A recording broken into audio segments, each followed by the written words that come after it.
boys and black girls will be able to join hands with little white boys and white girls as sisters and brothers. I have a dream today. Belakangan ini, kasus diskriminasi sedang hangat-hangatnya dibicarakan. Minoritas seringkali menjadi korbannya kecaman stigma yang terbentuk dalam kelompok terhadap kelompok lain.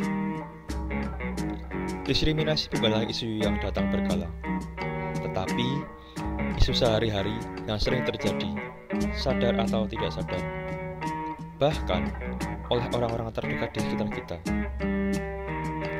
Untuk mencoba mengurai akar masalah diskriminasi di sekitar kita, menempuh jarak aman, hadir dengan konsep dalam jaringan untuk melihat dan menganalisis fenomena ini, diskriminasi dalam minoritas. Tentang diskriminasi, kita harus cerita tentang latar belakang pribadi dulu kali ya. Jadi latar belakangku, aku tuh dari keluarga perkawinan campur, maksudnya campur suku. Jadi papaku itu orang Jawa asli, tepatnya di Jogja, dan mamaku itu adalah orang yang sukunya dari Cina Sumatera. Sumateranya khususnya tuh Bangka sama Padang, campuran kakek nenek tuh Bangka Padang. Nah, jadi hasilnya ya kayak aku ini campuran. Dan sejak kecil aku tuh tinggal di lingkungan yang bisa dibilang cukup homogen. Karena lingkungan aku sejak kecil dari sekolah dan lingkungan rumah itu tuh mayoritas orang Chinese, dan mereka itu rata-rata beragama Katolik sama kayak aku. Jadi aku dari kecil sudah tinggal di tempat yang homogen sampai akhirnya aku tuh mulai merasakan ada perbedaan itu ketika mulai SMA. Jadi sejak SMA aku tuh sekolah di sekolah asrama yang walaupun agamanya masih homogen, masih agama Katolik, tapi dari soal suku dan ras itu tuh benar-benar campur semua, ada dari seluruh Indonesia, dari Sumatera sampai Papua tuh ada.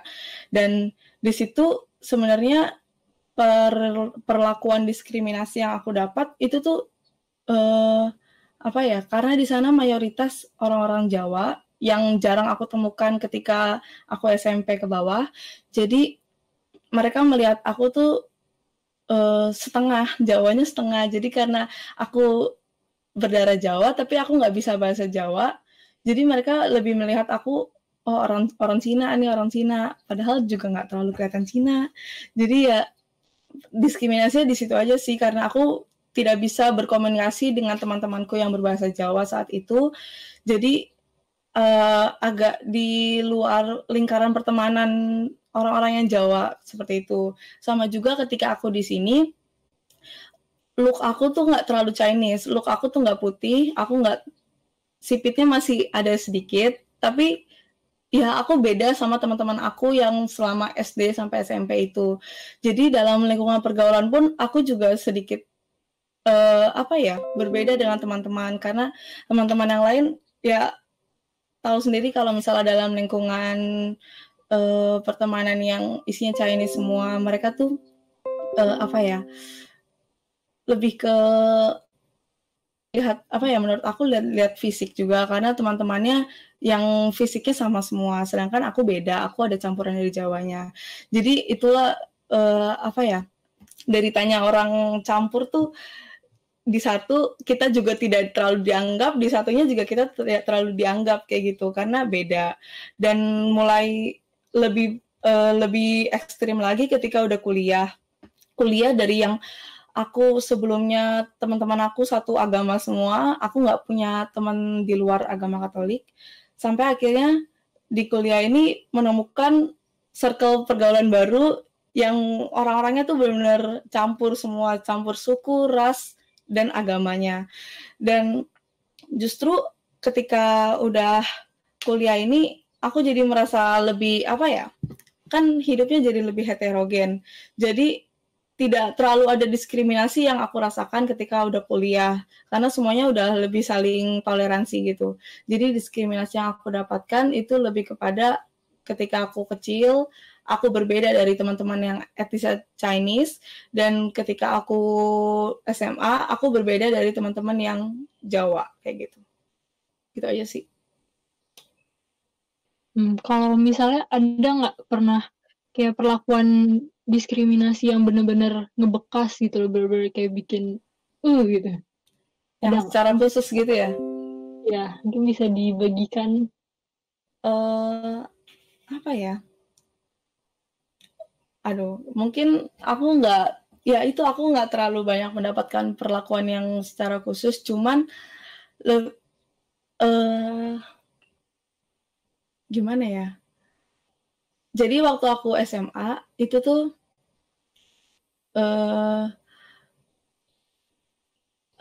suka ada perbedaan antara perlakuan kepada orang yang Jawa dengan orang yang Cina. Dibilang sipit, dibilang pelit, dibilang apa-apa semacam itulah, kayak ini orang Cina sih lu pelit, kayak gitu-gitu sih. Lebih ke arah Cinanya dikatakan pelit kayak gitu. Oke, makasih Dewi. Iya. Selanjutnya mungkin siapa ada yang mau duluan?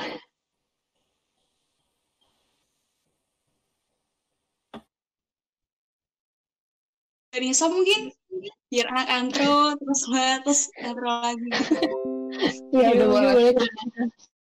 Oke, boleh. Silahkan. Mungkin kelihatan ya, maksudnya dari mukaku. Aku dari ras mana? Maksudnya untuk latar belakang sendiri, orang tua aku dua-duanya keturunan Chinese. Dan mereka berdua orang Jawa sih, tapi ada keturunan Chinese. Jadi kayak aku lebih kelihatan ke Chinese daripada ke Jawanya.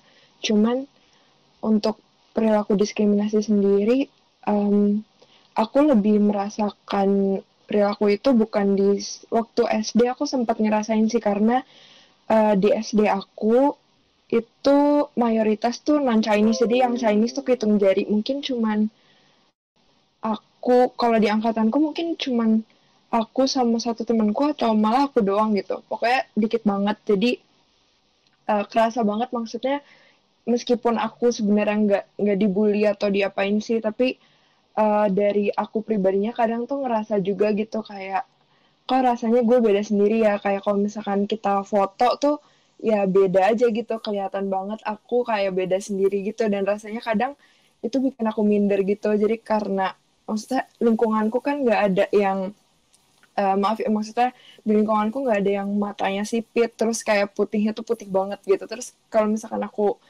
foto tuh justru aku jadi kayak minder gitu, karena kayak kok mata gue sipit banget ya, gue putih banget ya, kayak gitu. Jadi kayak kalau dulu sih aku lebih kayak gitu. Cuman kalau untuk semenjak SMP, SMA, kuliah itu udah mulai lebih tercampur sih lingkunganku. Maksudnya meskipun mayoritas masih yang non-Chinese, tapi aku udah mulai punya tambahan temen yang keturunan Chinese juga. Jadi kayak lebih gimana ya, lebih ngerasa normal gitu sih. Maksudnya nggak kayak pas dulu tuh bener-bener dikit banget kan. Cuman sekarang pas kuliah udah lebih gimana ya, perilaku diskriminasi itu nggak datang dari lingkungan dalam, nggak dari temen.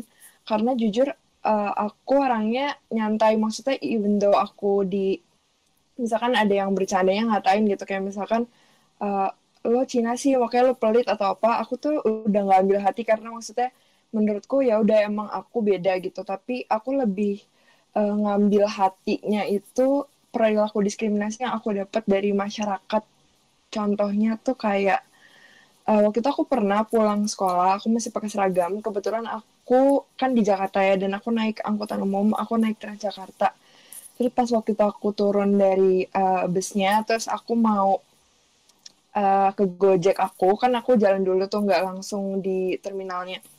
Nah di situ tuh kayak ada kumpulan apa ya, mas-mas gitu, kayak ada banyak orang yang terus kayak tiba-tiba mereka kayak ngomong bahasa Cina yang asal-asalan gitu, yang kayak bener-bener terang-terangan. Kayak pas aku lewat tuh mereka kayak langsung ngomong Cina yang ya bukan Cina, tapi kayak ya ngerti lah ya maksudnya gimana.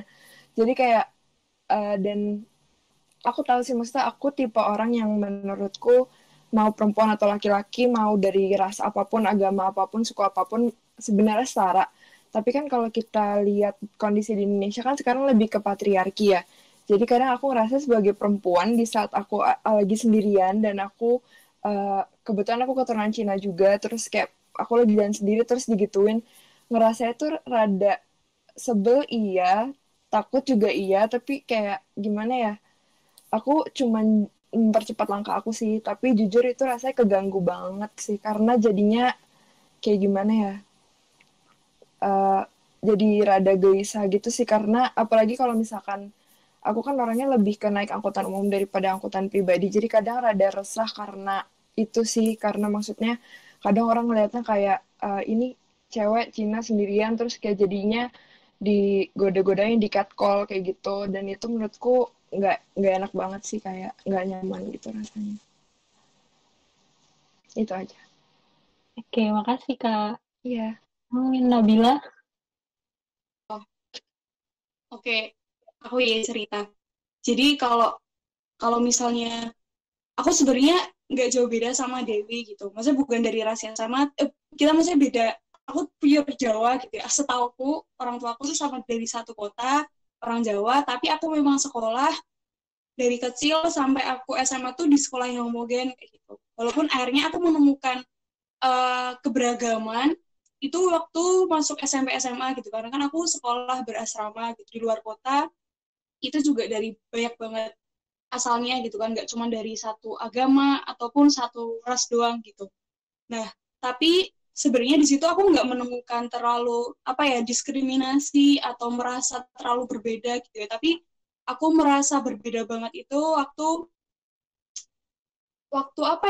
aku exchange ke Amerika kan, aku sempat itu 1 bulan tahun 2015 tapi itu bukan yang kayak gimana ya, maksudnya itu perasaanku aja mungkin gitu kan. Jadi waktu itu aku pengen menghadiri suatu acara gitu kan, suatu acara Muslim Indonesia gitu kan di Washington DC. Terus karena kepadatan jadwal dan lain sebagainya, ada salah seorang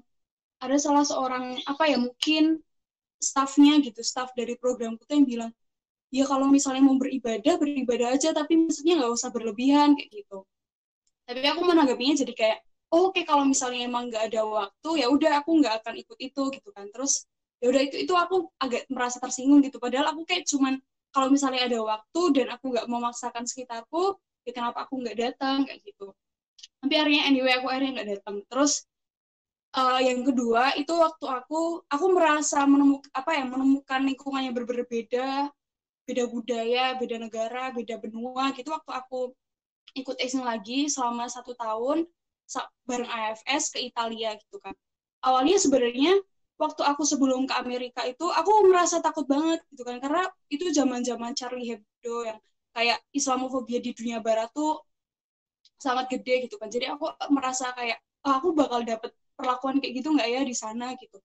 Nah waktu aku ke Eropa aku udah mulai tenang nih, karena kayak orang Barat nggak orang Barat nggak seperti yang aku bayangin gitu kan. Kan selama ini kita taunya cuma dari berita kayak gitu-gitu. Terus waktu di Italia aku nih aku merasa sulit banget beradaptasi gitu kan, karena aku benar-benar bukan dilempar sih, istilahnya aku ditempatkan di tempat yang sangat pelosok gitu, yang orang-orangnya tuh mungkin bukan orang-orang kota yang sering ketemu orang luar, bukan orang-orang yang sering bepergian keluar dari daerahnya kayak gitu.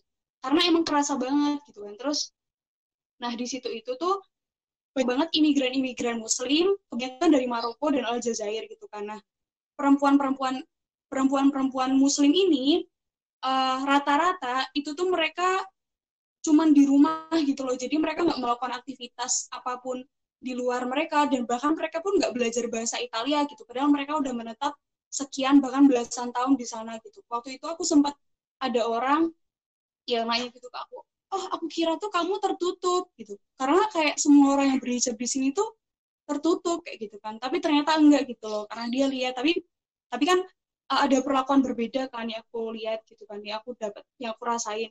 Terus yang kedua itu waktu aku lagi jalan-jalan nih, itu sekitar bulan April 2018 gitu, aku jalan-jalan kan sama beberapa teman Indonesia aku, ada juga yang satu berhijab gitu.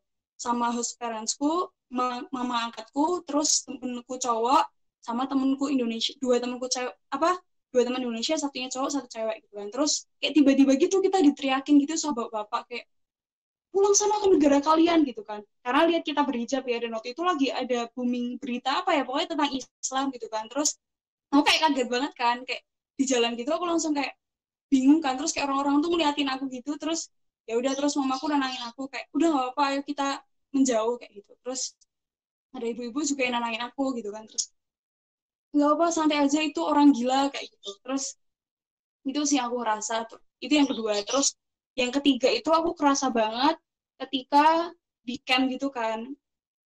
Di camp, maksudnya camp apa ya, itu akhir camp gitu kan, karena kan seluruh anak-anak pertukaran yang ada di regionku di Veneto itu kita ada camp akhir gitu kan, buat apa ya, buat orientasi lah istilahnya sebelum pulang ke negaranya masing-masing. Terus di situ banyak banget kan, banyak banget, dan cuman aku kan yang berhijab gitu. Sedangkan kayak di beberapa tempat itu teman-teman di Indonesia tuh ada yang barengan gitu ya, mungkin yang sama-sama ada yang berhijab gitu. Sedangkan aku tuh ada teman Indonesia cuma dia cowok, jadi kan maksudnya nggak kelihatan banget kan identitasnya gitu. Terus di situ aku ketemu sama teman-teman dari Amerika Latin, terus dari dari banyak lah pokoknya hampir seluruh negara di dunia gitu, semuanya tuh dari Australia, terus New Zealand gitu-gitu. Terus nah aku merasa kesulitan banget gitu. Waktu awal camp juga ketika aku baru datang ke Italia dan ketemu mereka, aku merasa kesulitan banget untuk ngobrol sama mereka. Terus aku merasa kayak, apa aku kurang asik ya? Maksudnya, apa culture-ku tuh kurang asik. Terus aku tuh nggak bisa yang ngobrol los gitu sama mereka. Sedangkan kayak mereka,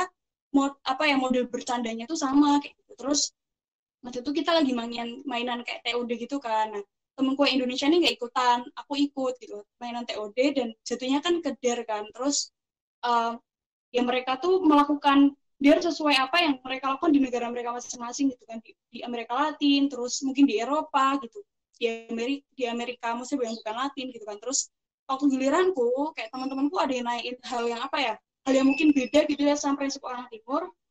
Terus temanku ada yang kayak gini, ada yang bilang enggak, jangan kasih itu tuh mereka tuh nggak ngelakuin itu kayak gitu. Mungkin itu buat nyelamatin biar aku nggak ngelakuin hal yang sama kayak mereka. Cuman aku rasanya jadi kayak yang oke, aku tuh di sini beda banget gitu. Maksudnya aku dari Timur, dari Indonesia, aku jilbaban, aku Islam kayak gitu. Jadi aku benar-benar melakukan hal yang berbeda, jauh berbeda dari mereka. Itu aku kerasa banget. Terus mungkin nggak secara langsung gitu, nggak semuanya kayak gitu sih, cuma beberapa orang doang. Terus akhirnya aku menjauh gitu kan. Terus aku kayak yang sedih banget gitu kan. Terus aku nangis di situ. Terus kayak terus ada temanku deketin dari Chili kan, terus nanyain kamu kenapa Nabila gitu. Terus aku cerita kayak aku ngerasa kesulitan banget gitu untuk bisa gabung ke kalian, bisa bisa ngobrol sama kalian gitu kan. Terus kayak aku berusaha nguapin semua ke temanku yang dari Chili ini, tapi dia orang Latin tapi yang beda gitu loh, karena emang susah banget gitu gabung ke mereka tuh. Terus tapi nggak semuanya ya, cuma beberapa orang gitu. Terus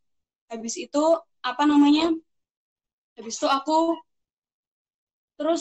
habis itu aku udah merasa tenang. Terus aku teman-teman Indonesia sebelum balik, di situ aku cerita sama temanku yang lain. Terus mereka bilang kayak, iya kok kita juga ngerasa yang sama, walaupun mungkin mereka nggak hijaban gitu. Merasa kesulitan banget untuk gabung sama mereka kayak gitu.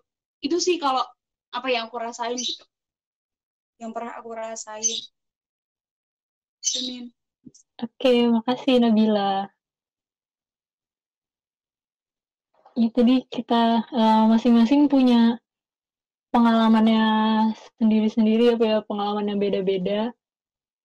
Terus sekarang aku mau nanya kayak dampaknya ke diri kalian tuh apa sih? Mungkin dampak secara mental kah, atau mungkin ada dampak yang lain, ada dampak positifnya, ada dampak negatifnya.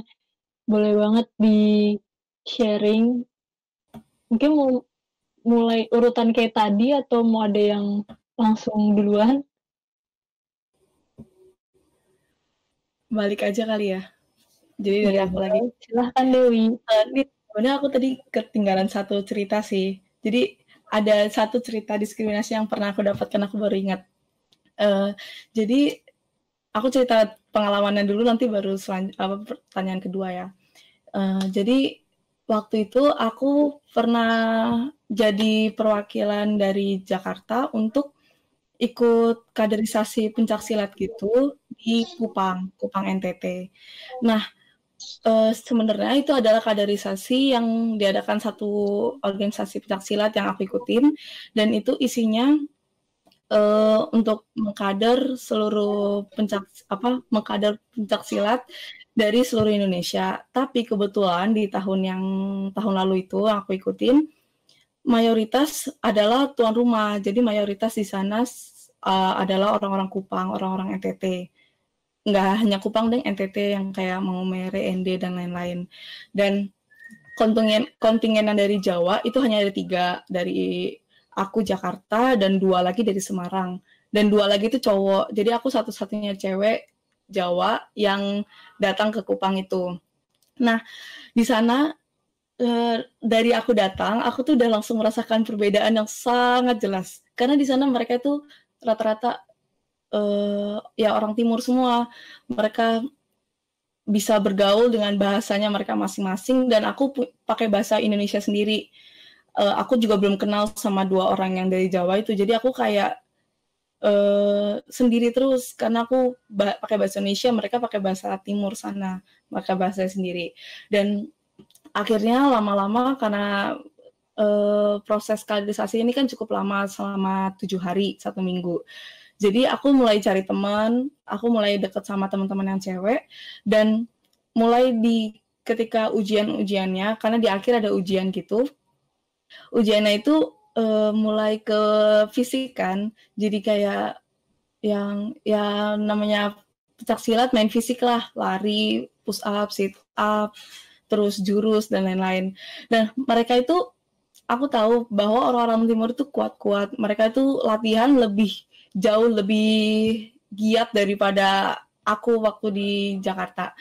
Jadi tuh mereka tuh kenapa ya, aku nggak tahu kenapa mereka itu di depan aku selalu bilang kayak, ini nih kalau orang timur tuh kita salto 100 kali juga masih kuat, kita lari segini bolak-balik dengan waktu cuma segini kita kuat.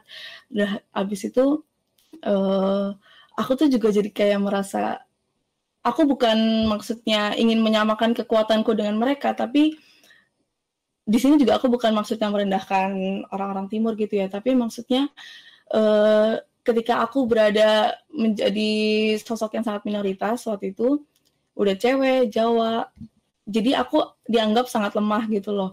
Jadi mereka menganggap bahwa orang Jawa itu latihannya sama sekali tidak sekeras orang timur. Udah gitu mereka melihat aku itu tidak bisa melakukan apa yang mereka lakukan saat itu, yang kayak lari, sit up, push up, kayak gitu-gitu. Bahkan untuk ujian-ujian fisik lainnya juga aku merasa direndahkan. Jadi kayak itu sih diskriminasi yang pernah aku dapatkan sebagai orang Jawa waktu itu. Dan untuk pertanyaan kedua tadi soal apa sih? Ini ya, dampak positif dan negatifnya. Menurut aku dari cerita yang udah aku ceritain tadi, dampak positif dulu deh kali ya.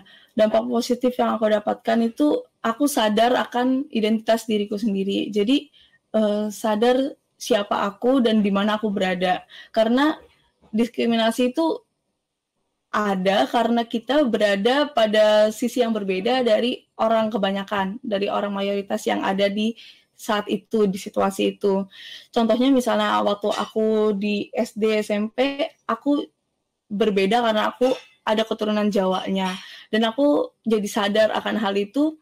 Jadi aku harus sadar kalau aku tuh representasi orang Jawa. Sama ketika aku di Kupang, aku harus sadar bahwa aku representasi orang Jawa. Jadi bagaimana caranya aku bisa menunjukkan identitas orang Jawa yang tidak selemah itu, tidak sekampungan itu, tidak serendah itu yang seperti mereka katakan. Jadi ya itulah ketika SD SMP aku berusaha belajar biar aku juga punya temen yang pinter-pinter, punya temen yang sama seperti yang lainnya kayak gitu.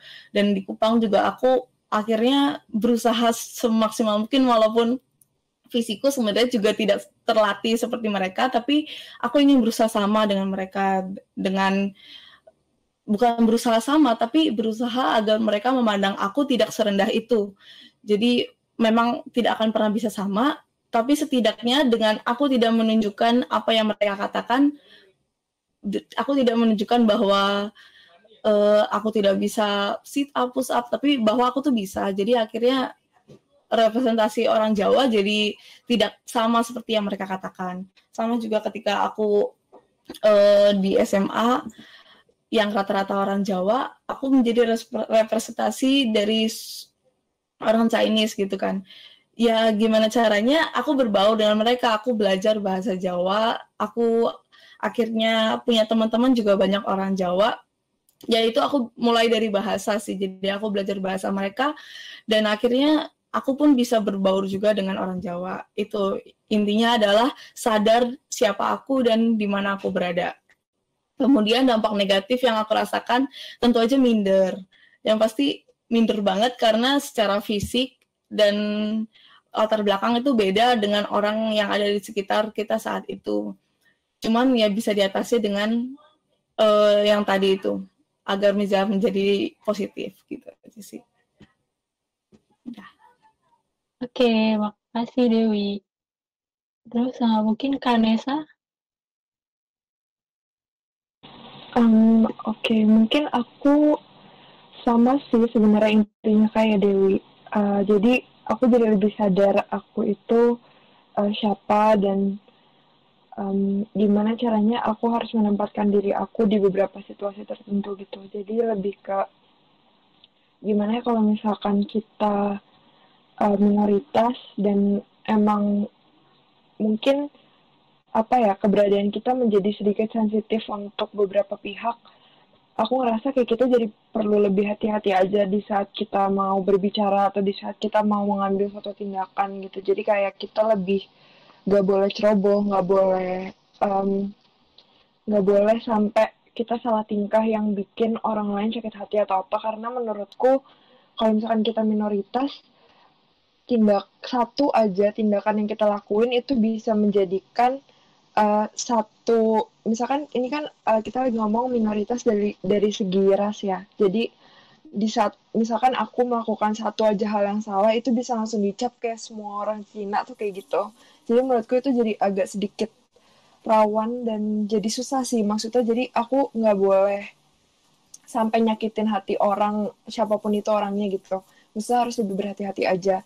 Dampak positifnya sih itu, jadi aku jadi lebih belajar bisa menempatkan diri gitu. Kalau untuk dampak negatifnya sih lebih ke gimana ya, keluargaku kan semuanya keturunan Chinese.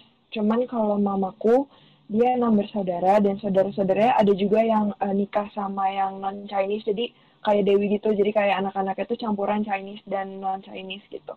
Jadi lebih ke gimana ya, aku lebih belajar ada perbedaan sih di keluargaku gitu. Cuman dari segi keluargaku yang full keturunan Chinese, yang full Indo-Chinese gitu, mereka misalkan aku pergi nih, pulangnya rada malam, misalkan ya kalian mungkin tahu ya kalau di kampus ada acara kan pasti pulangnya nggak mungkin cepat, pasti kan pulangnya pas udah gelap tuh, meskipun jam 6 itu kan udah gelap kan tetap, dan kayak pasti dibilangin sama keluarga aku tuh, kamu tuh harus ingat, kamu cewek, terus kamu Cina, kamu harus hati-hati kalau kamu di luar gitu. Soalnya mereka masih lebih berpaku ke kejadian 98, kan itu kayak banyak banget orang keturunan Cina yang diperkosa dan lain-lain gitu. Dan sebenarnya aku juga menutup mata bahwa di zaman sekarang yang sebenarnya semuanya udah lebih open minded ya, beberapa isu-isu yang tabu tuh sekarang udah mulai nggak tabu lagi. Jadi kayak masalah kesehatan mental, masalah ya lain-lain lah, orang udah mulai tahu dan udah mulai lebih aware gitu. Tapi yang nggak menutup kemungkinan juga masih ada beberapa pihak yang mungkin bukan dari generasi kita juga sih, tapi masih ada beberapa orang yang emang masih anti sama orang yang minoritas. Entah anti sama orang yang Kristen, anti sama orang yang Katolik, ataupun anti sama orang yang keturunan Cina.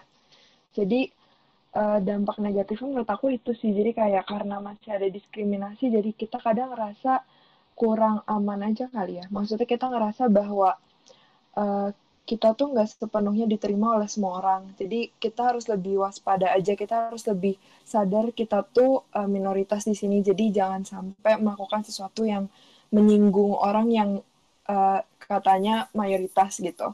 Jadi ya itu sih, tapi sebenarnya dampaknya menurutku lebih ke positif karena jadinya kita bisa lebih menghargai orang, siapapun orang itu ya, karena jadinya ya kita jadi, kalau misalkan kita jadi seorang yang termasuk dalam golongan yang minoritas atau jadi seseorang yang berbeda, kita jadi tahu bahwa gini loh rasanya jadi orang yang dianggap berbeda gitu. Dan bedanya tuh bukan cuma dalam isu sara ya, misalkan kamu punya teman atau kita punya teman yang misalkan dia punya kelainan, misalkan dia punya disabilitas atau dia autis atau apa, kan dia berbeda gitu. Atau misalkan dia punya keterbatasan untuk bersosialisasi sama orang, dan itu kan jadi dia berbeda, dia nggak senormal itu, dia nggak termasuk dalam mayoritas. Jadi kayak mungkin dengan kita tahu gimana rasanya menjadi seseorang yang bukan mayoritas, kita jadi bisa lebih menghargai dan lebih mengerti perasaan orang-orang yang lebih dipojokin.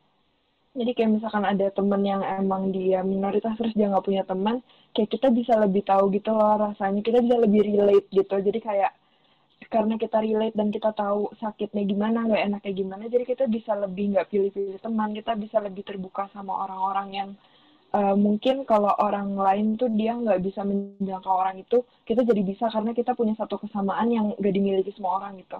Jadi sebenarnya dampaknya lebih ke positif sih buat aku, nggak ada yang menyeramkan dan traumatis gitu. Nggak. Oke, makasih banget karena itu bagus banget sih. Terus selanjutnya mungkin Nabila. Apa ya, sebenarnya mungkin udah diceritain lebih banyak gitu ya, dengan sangat komprehensif sama Kak Nesa sama Dewi gitu. Tapi kalau negatif mungkin aku nggak ini ya, nggak ngerasa itu tuh ada dampak negatifnya, justru kayak aku ngelihatnya itu semua dari sisi positif gitu. Jadi aku jadi ngerasain, maksudnya perbedaan aku nih waktu yang aku rasain kemarin kan benar-benar bukan cuma ras, bukan cuma sekedar beda daerah gitu, tapi juga kayak beda bahasa, terus pokoknya segalanya beda lah, pola pikir dan lain sebagainya. Kayak itu dampak positifnya buat aku tuh, aku jadi nggak melulu melihat standar sesuatu tuh dari perspektif aku sebagai orang Indonesia, aku berteman sebagai orang Indonesia, tapi aku berusaha untuk melihat purpose itu ketika aku melakukan sesuatu tuh, lihat perspektif itu dari perspektif mereka gitu. Jadi kayak aku nggak terlalu overthinking gitu karena beda itu, dan aku merasa kayak oh ya beda tuh nggak apa-apa gitu. Justru kayak kita bisa belajar banyak dan kita bisa buat melihat sesuatu dari banyak sudut pandang gitu. Dan di balik semua perbedaan itu, kayak jangan khawatir kalau misalnya ya kita semua tuh manusia gitu. Kita punya emosi yang sama, cuman bentukannya aja yang beda, cuman kita lahir di tempat yang beda, kita lahir dengan bahasa yang beda gitu. Tapi kayak kalau misalnya inget terus beda-bedanya kan kadang bikin capek gitu ya. Kalau aku ngerasa gitu kan dulu, kayak aku ngerasa capek gitu karena aduh cara bertemannya beda, terus cara komunikasinya beda gitu. Akhirnya aku ngelihat, oh nggak apa-apa, intinya kita manusia, kita pasti kita bertemu kesamaan yang sama gitu. Itu sih kalau dari aku. Gitu. Makasih. Oke, makasih Nabila. Terus gimana sih kalau sikap kalian kayak menghadapi diskriminasi ini, kayak apakah kalian jadi menganggap orang-orang yang mayoritas kayak gimana, atau kalian punya cara-cara untuk menghindari diskriminasi? Mungkin kayak tadi Kak Nesa bilang kan, kita jadi lebih hati-hati dalam berperilaku gitu biar nggak kayak nggak bikin orang menstereotip kita gitu. Mungkin ada nggak kayak sikap kalian menghadapi diskriminasi itu? Dari aku ya, kalau sikap aku pribadi adalah dengan menunjukkan bahwa kita tidak seperti stereotip yang mereka berikan. Maksudnya dalam hal ini stereotip yang negatif ya. Misalnya secara kuantitas, mayoritas kan lebih banyak, dan mereka akan punya pandangan-pandangan yang spesifik terhadap kaum minoritasnya, dan mungkin itu karena bukan bagian dari mereka, kecenderungannya akan lebih negatif gitu ya.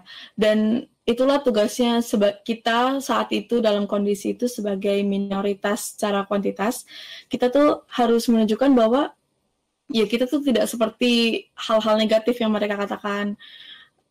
Banyak contohnya sih, seperti yang tadi aku bilang, orang Jawa dikatakan lemah, orang Cina dikatakan pelit, atau mungkin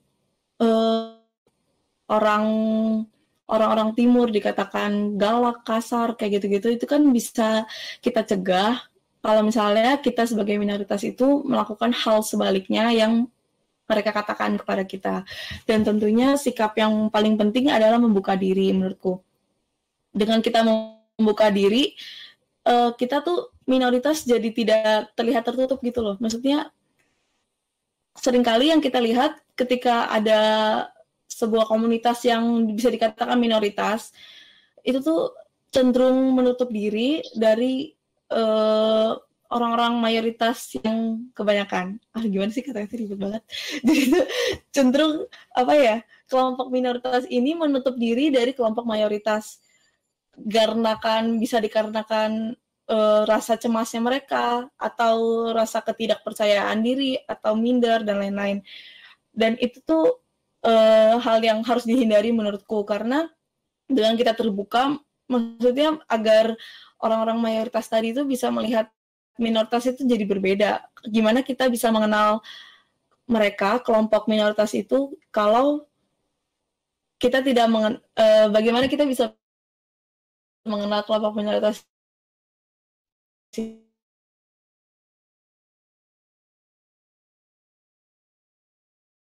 kita menjadi minoritas gitu sih, lebih terbuka. Oke, makasih Dewi. Ya. Mungkin Kanesa bisa mau menambahkan?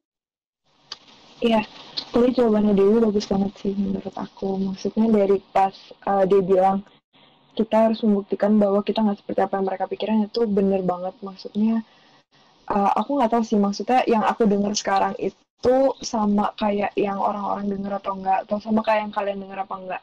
Tapi yang aku dengar tuh kayak ada beberapa orang yang bilang kalau orang keturunan Cina tuh, sebelum maaf ya kalau aku ngomongin Cina, soalnya kayak aku kebiasaan kalau aku bercanda sama teman-temanku, karena jujur kalau untuk sikap tuh aku udah nggak terlalu ambil hati, karena ya kayak tadi aku udah lebih sadar dan menerima bahwa ya udah aku tuh kayak gini, jadi ya udah emang begini gitu. Jadi mungkin orang-orang tuh stereotipnya tuh kalau ngelihat orang yang keturunan Chinese atau orang Cina itu lebih ke orang-orang yang keturunan Chinese tuh pelit atau sombong, atau banyak sih maksudnya stereotipnya gitu. Soalnya kan pasti semua minoritas pasti punya stereotipnya masing-masing gitu. Dan menurutku kita harus ngebuktiin bahwa sebenarnya kita tuh nggak kayak gitu. Maksudnya kita tuh nggak sombong, jadi kita harus ngebuktiin yang kita lebih membuka diri. Kayak sebenarnya udah dirangkum semua sama Dewi sih tadi. Cuman menurutku tuh lebih ke kalau untuk sikapku itu lebih ke ya tadi, aku lebih ke nggak ngambil hati banget sih kalau misalkan ada yang ngatain atau ngebercandain, karena aku lebih ke nganggapnya ya udah kalau misalkan ada yang ngatain gitu, kayak misalkan lagi dikatain lo Cina sih atau apa, aku lebih kayak ya udah mungkin itu bercanda, sekalipun itu bukan bercanda ya udah orang emang benar, jadi ya udah gitu, nggak apa-apa. Jadi kayak lebih ke gimana ya, lebih ke pasrah aja gitu sih, maksudnya terbuka aja dengan ya udah emang keadaannya kayak gini, jadi ya udah gitu. Jadi jangan terlalu diambil hati, karena kalau misalkan diambil hati terus yang ada malah jadi resah dan lain-lain gitu, dan malah jadi nggak enakan. Cuman ya mungkin aku bersyukur sih aku hidupnya di zaman sekarang dimana orang-orang emang udah lebih terbuka, kayak udah nggak kubu-kubuan, mungkin masih ada ya, tapi udah nggak separah dulu mungkin yang kayak yang keturunan Chinese cuman temenan sama yang Chinese aja, yang non-Chinese nggak mau temenan sama yang Chinese juga, atau yang Jawa sama yang Jawa, yang Batak sama yang Batak, kayak gitu. Jadi kayak kalau sekarang tuh udah lebih membaur, kayak semua orang udah sadar dengan adanya perbedaan, udah sadar dengan adanya keberagaman dari segi sara maupun dari segi lain. Dan aku bersyukur sih karena sekarang semua orang udah, sebagian besar orang udah lebih open-minded untuk menerima isu-isu yang sensitif, untuk menerima bahwa kita tuh hidup bukan cuma dengan suku kita aja, bukan dengan agama kita aja, tapi kita hidup tuh rame-rame dengan orang-orang yang berbeda latar belakangnya, berbeda budaya, berbeda didikan keluarga, berbeda suku, ras, agama, dan lain-lain gitu. Jadi udah lebih enak sih. Jadi sebenarnya aku nggak terlalu ngambil hati yang gimana, dan sikapnya ya gitu aja sih, lebih terbuka aja sama semua orang gitu. Oke, makasih Kak. Nabila, ada yang mau ditambahin?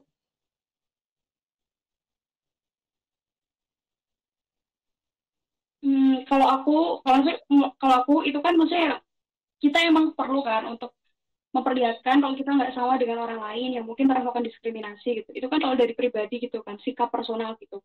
Kalau aku tuh kayak aku benar-benar berusaha dan masih mencari cara gimana kayak kita tuh bisa menyampaikan narasi kalau misalnya orang Cina tuh nggak kayak gini gitu, orang Islam nggak kayak gini, kayak orang orang Timur nggak kayak gini gitu. Maksudnya aku masih masih apa ya, mencari formula yang yang tepat gitu loh untuk menceritakan ke halayak umum gitu. Kalau misalnya ya emang toleransi itu, untuk belajar toleransi itu harus mengalami gitu loh, nggak cuman kita ngebaca atau nggak cuman kita ngelihat gitu, tapi emang kita harus benar-benar mau mengalami dan mau menerima adanya perbedaan dari orang lain gitu. Kalau jadi aku sih kayak gitu, jadi kayak sikap yang selama ini yang aku lakukan gitu ya, sesimpel dengan cerita-cerita apa ya, cerita-cerita yang baik atau cerita-cerita tentang orang yang aku merasa orang tuh harus dengar lewat sosmedku atau lewat cerita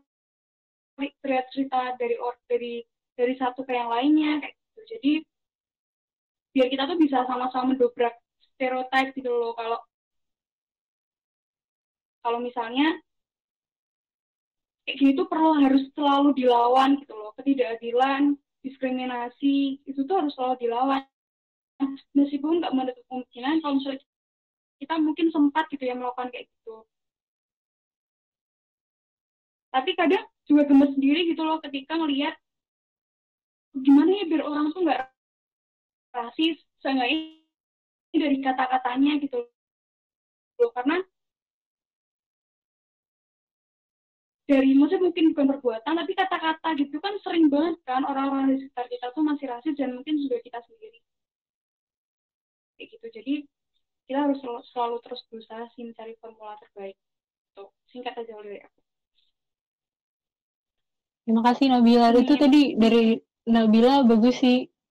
Ini makanya aku juga mau nanya, mungkin kalian ada nggak kayak yang menurut kalian ya solusi atau harapan kalian buat society, buat masyarakat?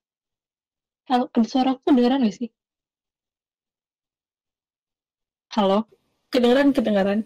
Oh ya, kedengeran. Oke, aku Kedengeran kok. Yang tadi Nabila bilang yang kita harus nyari formula untuk kayak buktiin kalau kita tuh nggak kayak apa yang diomongin gitu, kayak Cina kayak gini atau Muslim kayak gini. Nah, menurut kalian apa yang harus kita lakuin, mungkin sebagai minoritas atau juga sebagai mayoritas gitu, harus apa, atau mungkin ada harapan untuk society biar lebih baik? Mungkin harapan kalian mungkin ke depannya dalam hal diskriminasi ini.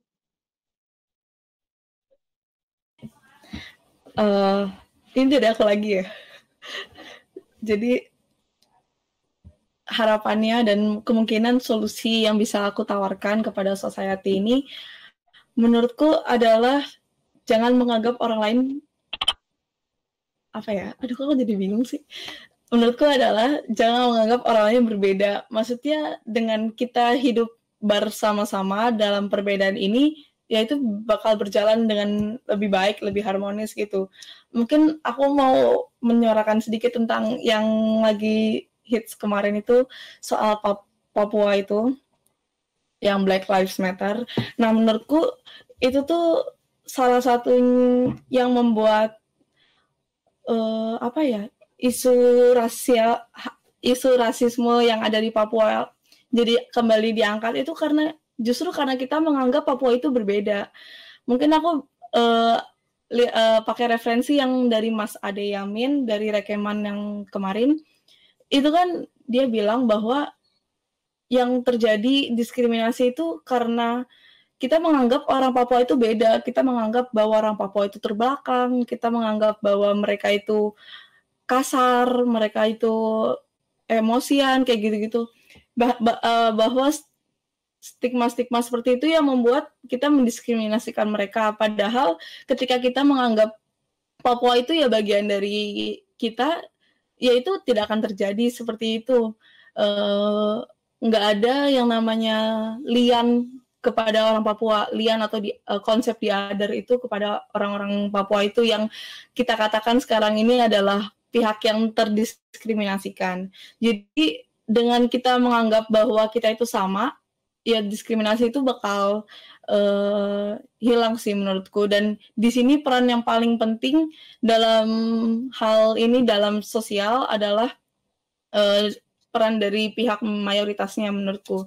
Karena yang namanya secara kuantitas dia lebih banyak, maka secara massa juga dia punya suara yang lebih banyak untuk menyuarakan hal ini gitu. Jadi jika dari pihak mayoritasnya sendiri nggak bersama-sama untuk mengangkat isu diskriminasi ini, ya akan selamanya kita terdiskriminasi sebagai minoritas kayak gitu sih.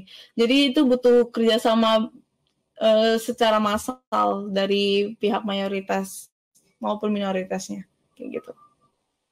Oke, makasih Dewi. Mungkin Kak Nesa ada yang mau disampaikan? Apa ya, kalau untuk masyarakat sih lebih ke sekarang menurutku udah nggak separah zaman dulu mungkin ya. Jadi mungkin lebih ke gimana caranya kita bisa gimana ya. Kalau zaman sekarang kan orang-orang tuh lebih punya banyak akses ke sosial media, ke internet dan lain-lain. Jadi gimana cara kita bisa memanfaatkan platform yang ada untuk bersuara, untuk ngasih edukasi gitu ke orang-orang yang mungkin emang bisa menjangkau itu, yang bisa melihat berbagai informasi melalui media itu gitu.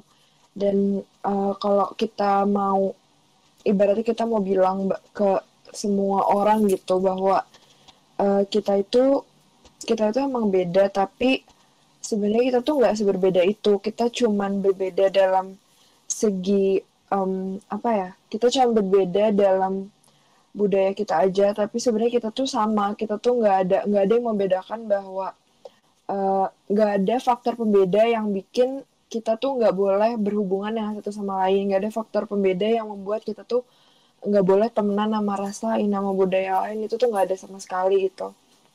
Satu hal yang aku syukuri adalah sebenarnya keluarga aku itu nggak terlalu tertutup. Jadi mereka ngajarin aku untuk temenan, ya udah temenan aja sama siapapun gitu. Jadi mungkin menurutku media yang paling tepat untuk menyuarakan hal-hal seperti ini adalah keluarga. Jadi dari kayak orang tua, misalkan sekarang nih kan banyak tuh orang yang udah mulai nikah di usia muda gitu. Menurutku peran mereka untuk mendidik anak mereka nanti gimana caranya anak-anak itu bisa menerima keberagaman yang ada di Indonesia tuh penting banget sih. Jadi kayak menurutku yang paling powerful adalah keluarga sih, karena kan keluarga juga jadi agen sosialisasi yang pertama kan bagi manusia dalam hidupnya. Jadi menurutku penting banget untuk peran orang tua atau keluarga dalam mengajarkan hal itu sih. Tapi balik lagi, kalau kita emang minoritas, kita nggak bisa nutup mulut semua orang untuk nggak mengutarakan kata-kata yang rasis atau kata-kata yang menyakiti, tapi kita bisa nutup kuping kita gitu. Jadi menurutku kalau misalkan emang masih ada beberapa hal yang menyakitkan dari segi kata-kata orang atau apa, ya udah anggap aja itu angin doang. Jadi jangan terlalu diambil hati, jangan terlalu jadi kita ikutan sensi ke ras atau suku tersebut. Kayak misalkan orang Chinese itu dikatain atau diejek sama yang non Chinese, jangan sampai orang Chinese itu jadi nganggap bahwa orang non Chinese itu gimana gitu. Jadi kayak menurutku kita lebih saling toleransi aja sih ke satu sama lain. Dan itu mungkin bisa dimulai dengan keluarga dan diri sendiri juga gitu. Kita nunjukin ke teman-teman kita bahwa nggak apa-apa loh sebenarnya kalau kita temenan sama orang yang beda, sama orang yang dari ras beda, dari budaya beda gitu. Jadi sebenarnya ya lebih ke kita gimana cara kita mau mulai aja sih, baru nanti tinggal yang lain mengikuti gitu menurutku. Makasih Kak. Ya. Nabila, apakah ada yang ingin disampaikan?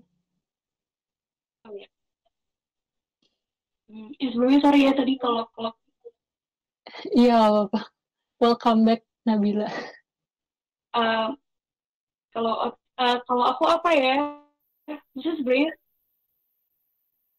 sedikit banyak kan udah diceritain sama si Dewi sama Kak Nisa kan.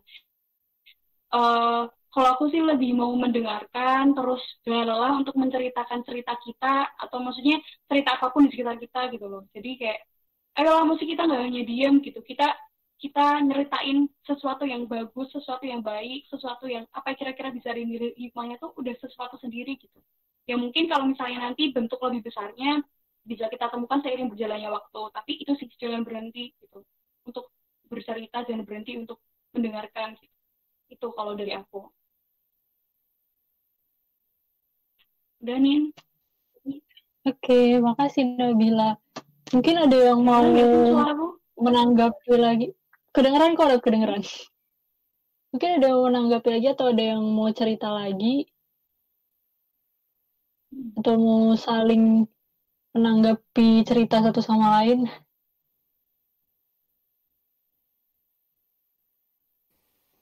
Apa ya?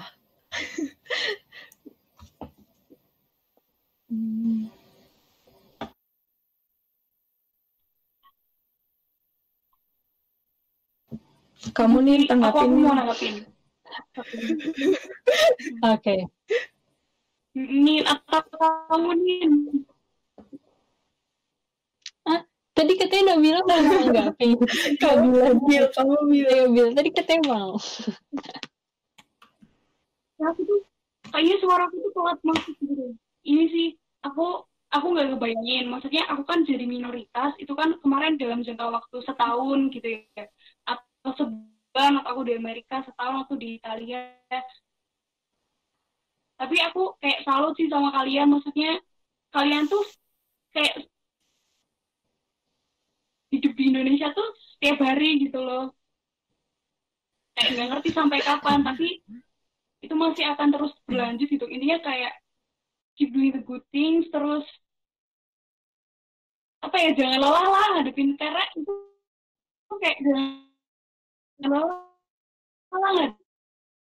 ngadepin orang-orang untuk bicara mungkin yang beda tentang kita, yang rasis tentang kalian sih, khususnya musik kalian musik Cina gitu kan masih aku masih sangat dirasisin banget sih di sini tuh.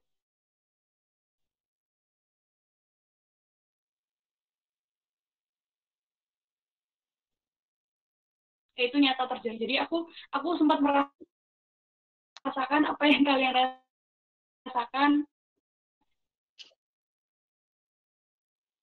ketika benar-benar jadi orang yang beda gitu loh di negara lain gitu.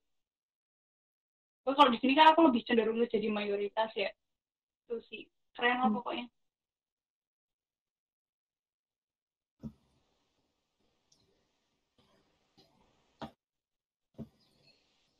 Ini Dewi mau ngomong apa? Iya, halo. Apa ya? Ya sebenarnya yang tadi kata Nabila bilang gimana hidup di Indonesia dengan minoritas gitu kan. Tapi menurut aku itu kayak sampingan aja gitu loh. Jadi kayak sadar bahwa aku dengan agama yang berbeda, dengan suku yang berbeda, itu tuh kayak ketika kita bersosial kita lupakan itu. Jadi kayak sebagai individu yang unik, jadi kayak kita tidak apa ya, bukan kita melupakan hal-hal itu ya, tapi lebih ke fokus aja kepada pribadi sendiri gitu, bahwa kita bisa melakukan yang terbaik apapun itu. Gitu aja paling, apa lagi. Nggak tahu nambahin apa. Oke, makasih. Mungkin mungkin cukup kali ya buat rembuk jarak aman kali ini. Makasih banget buat Dewi, Kanesa, sama Nabila udah meluangkan waktunya di sore hari ini untuk berbincang-bincang, berbicara, membahas topik diskriminasi. Makasih juga.